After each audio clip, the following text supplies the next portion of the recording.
Hi friends, இன்றைக்கி நம்ம என்ன பார்க்க போகிறோம்னு பார்த்தீங்கன்னா, நம்ம வீட்டில் கொஞ்சம் இதுக்கு பேர் ஆரஞ்சா சாத்துக்குடியான்னு எனக்கு தெரியல. உங்களுக்கு தெரிஞ்சிச்சுன்னா கமெண்ட் பண்ணுங்கள். இது நிறையா இருந்துச்சு.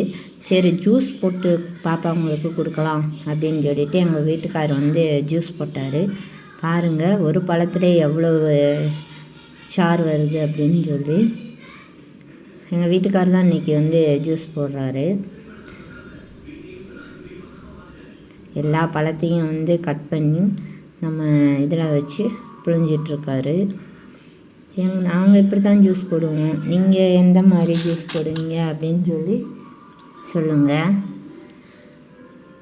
இதை ஃபஸ்ட்டு பழத்தை வாஷ் பண்ணிவிட்டு அதுக்கப்புறம் அதை ரெண்டாக கட் பண்ணி நம்ம ஜூஸ் போடுற அந்த இது இருக்கு இல்லையா, அதில் வச்சு இப்படி திருவினோம்னா அதில் பழ ரசம் அப்படித்தானே சொல்லணும், அது வருது.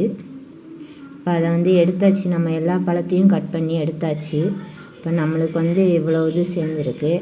இதில் 2 ஸ்பூன் சுகர் போட்டார் எங்கள் வீட்டுக்காரர். அப்புறம் கொஞ்சம் தண்ணியும் மிக்ஸ் பண்ணார். மிக்ஸ் பண்ணி எல்லாத்தையும் கலக்கி கொடுத்தாரு. இப்படித்தான் ஜூஸ் போடணுமா? நாங்கள் இந்த மாதிரி தான் போடுறோம். நீங்கள்லாம் எப்படி போடுவீங்க, இதை எப்படி போடலாம் அப்படின்னு சொல்லி தெரிஞ்சுன்னா கமெண்ட் பண்ணுங்கள். ஆனால் குடிச்சு பார்த்தோன்னு டேஸ்ட்டு நல்லாவே இருந்துச்சு. இப்போ ஜீனியும் தண்ணியும் விட்டு நல்லா மிக்ஸ் பண்ணிட்டார். மிக்ஸ் பண்ணி எல்லாத்துக்கும் ஆளுக்கு ஒரு டம்ளர் ஊற்றி கொடுத்தாரு. குடித்தோன்னு டேஸ்ட்டு நல்லா தான் இருந்துச்சு. உங்களுக்கு நீங்கள் எப்படி போடுவீங்க அப்படின்னு சொல்லி கமெண்ட் பண்ணுங்கள். ஓகே ஃப்ரெண்ட்ஸ், வீடியோ பிடிச்சிருந்தால் லைக் பண்ணுங்கள், ஷேர் பண்ணுங்கள், கமெண்ட் பண்ணுங்கள். எங்கள் வீட்டு குட்டீஸ்லாம் குடிச்சிட்டு நல்லா இருக்குன்னு சொல்லிச்சு.